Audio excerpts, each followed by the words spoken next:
ចាថ្ងៃនេះគឺជាថ្ងៃទី6ខែ6 2026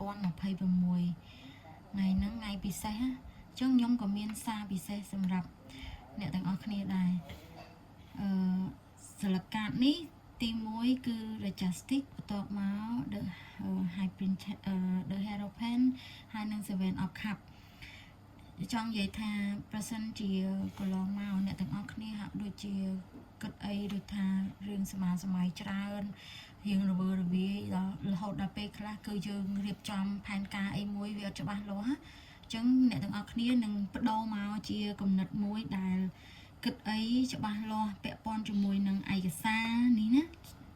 យុទ្ធធម៌ផ្លូវច្បាប់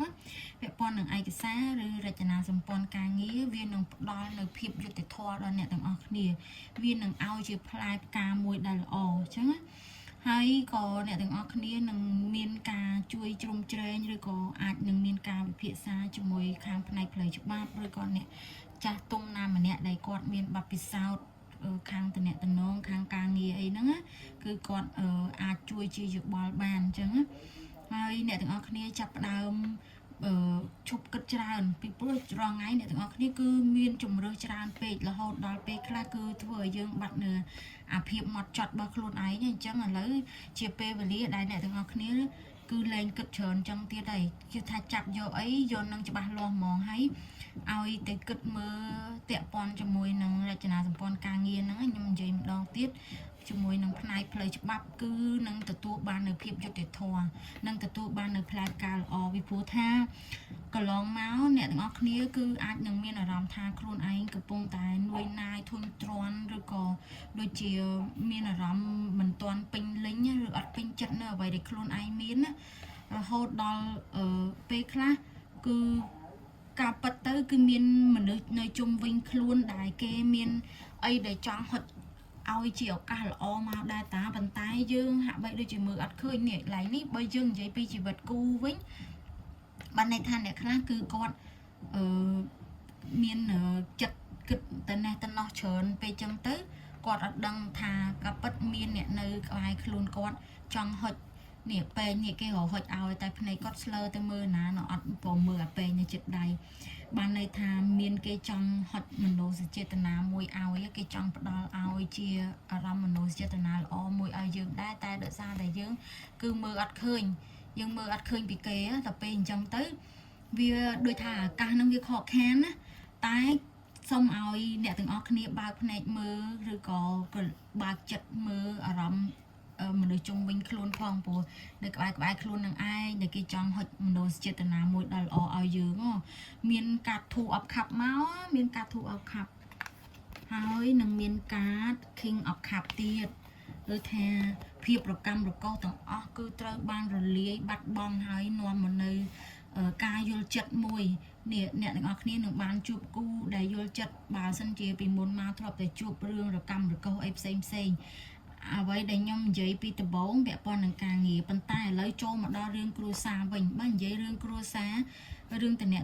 ដៃគូវិញដល់អ្នកដែលអត់តន់មានគ្រួសារអ្នកទាំងអស់គ្នាកន្លងមកគឺមើលអត់ឃើញគេដែលនៅក្បែរខ្លួនចង់ផ្ដល់មនោសញ្ចេតនាអារម្មណ៍ល្អឲ្យតែឥឡូវអ្នកទាំងអស់គ្នាចាប់ដើមមើលឃើញហើយព្រោះមានមនុស្សម្នាក់ដែលគាត់មានមនោសញ្ចេតនាជ្រាលជ្រៅមានចិត្តស្មោះបរិសុទ្ធល្អគេនឹងផ្ដល់ឲ្យយើងនៅសុភមង្គលឬមួយក៏ផ្ដល់ឲ្យយើងនៅដូចថាអាភាពរកម្មរកោសទាំងអស់ហ្នឹងដែលយើងធ្លាប់មានក្នុងចិត្តពីមុនមកវាលាយបើជីវិតប្តីប្រពន្ធវិញធ្លាប់តែរកម្មរកោសគ្នាធ្លាប់ស្វែងគំនិតគ្នាយល់ចិត្តគ្នាហ្នឹងគឺប្រែមកជាជួបជុំគ្នានិយាយគ្នាល្អឡើងវិញអីចឹងណាហើយក៏នៅក្នុងហ្នឹងក៏បញ្ជាក់ថាអ្នកទាំងអស់គ្នានឹងទទួលបាននៅដំណឹងល្អពាក់ព័ន្ធជាមួយនឹងអាជីវកម្មការរកស៊ីរបស់អ្នកទាំងអស់គ្នានេះគឺជាការរកស៊ីបែបលក្ខណៈផ្ទាល់ខ្លួនណាហ្នឹងហើយនឹងទទួលបាននៅភាពស្ដុកស្ដំឬក៏ទទួលបាននៅជោគជ័យភាពរីកចម្រើនដែលអ្នកទាំងអស់គ្នាស្មានដល់ថាខ្លួនឯងរីកចម្រើនបានដល់កម្រិតហ្នឹងពួក Queen of Pentacles សិតតែស្ដាច់នៃលុយនេះលុយគាត់ឡើងពេញមួយចានហ្នឹងហ្មងគាត់លើកលុយឡើងលើកកាក់ឡើងគឺលុយហើយវាចង់បង្ហាញអំពីថាគាត់ទទួលបានជោគជ័យពីអាជីវកម្មដែលគាត់បានសាងមកដោយដៃគាត់នឹងហើយគាត់ចាប់ផ្ដើមទទួលបានផលហើយអញ្ចឹងណា ហើយក៏វាថាវាបង្ហាញពីធម្មពលមួយដែលមានការដឹកនាំមួយដែលល្អអ្នកទាំងអស់គ្នានឹងវាថាមានភាពឆ្លាតវៃមានគំនិតច្នៃប្រឌិតខ្ពស់មានការពង្រីកការងារមួយទៅវាថាពីមុនធ្លាប់តែមានបន្តិចឯងបរិទ្ធខ្លួនទៅខ្លាំងឡើងហើយក៏ចាប់ដើមមានកម្លាំងចិត្តមួយយ៉ាងពេញលេញនឹងធ្វើវាហ្មងបើធ្លាប់តានថេនធូនបាក់ទឹកចិត្តអីហ្នឹងគឺចាប់ដើមស្ទុះស្ទាមានកម្លាំងចិត្តវិញហើយ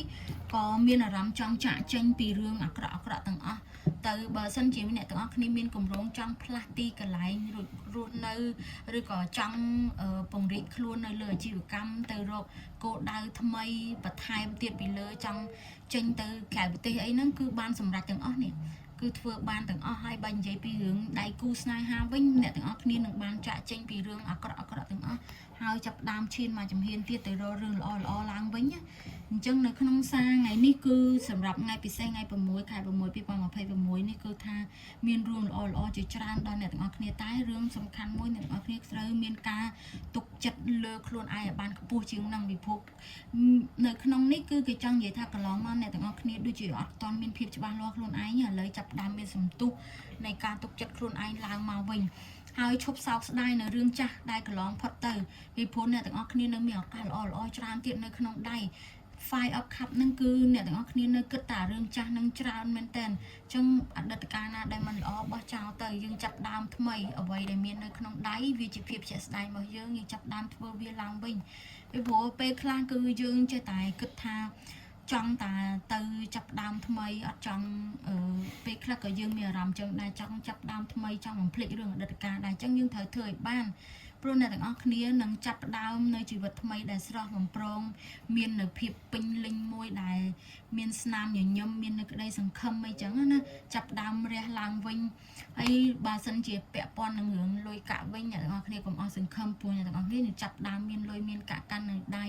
ដែលអាចជួយដល់គេលុយនឹងមានច្រើនរហូតដល់អាចចែករំលែកទៅអ្នកដទៃបានណាជួយគេចែករំលែកទៅគេបានអីចឹងទៅហើយក៏ដូចថាស្អីហ្នឹងគឺវានឹងមកជាភាពល្អតាមក្រោយទាំងអស់នឹងនាំនៅសេចក្តីសង្ឃឹមសុភមង្គលថ្មី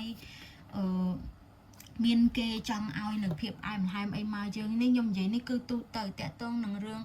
អាជីវកម្មផងតាក់ទងជាមួយនឹងរឿងជីវិតគ្រួសារផងអញ្ចឹងអ្នកទាំងអស់គ្នាមើលតាមនឹងថាអ្វីដែលត្រូវនឹងអ្នកទាំងអស់គ្នាចាំអ្នកទាំងអស់គ្នាទទួលយកតែបើសិនជាអ្នកទាំងអស់គ្នាស្ដាប់ទៅដូចថាមិនមែនសាច់រឿងអ្នកទាំងអស់គ្នាមានចំសោះអញ្ចឹងមិនមែនវីដេអូអ្នកទាំងអស់គ្នាទេហើយបើសិនជាស្ដាប់ទៅត្រូវសាច់រឿងអ្នកទាំងអស់គ្នាអាច comment អូខ្ញុំភ្លេចប្រាប់តែពេលដែលខ្ញុំកំពុងតែសាប់កាតហ្នឹងគឺចេញខ្ញុំមើលម៉ោងឃើញ11:11ចឹងម៉ោង11:11នាទីសារល្អចឹងសារហ្នឹងបើអ្នកទាំងអស់គ្នាមានការបួងសួងអីពីមុនមកគឺនឹងចាប់ដើមជួយអ្នកទាំងអស់គ្នាបានសម្រេចអីចឹងណាឬក៏អ្នកដែលចាំមើលលទ្ធផលការងារអ្វីមួយគឺនឹងចាប់ដើមដំណើរការមកល្អសូមឲ្យ comment ខ្លាំងយកធម៌ពលមួយនឹងចាស់ខ្ញុំមានប៉ុណ្ណឹងអូខេបាយបាយ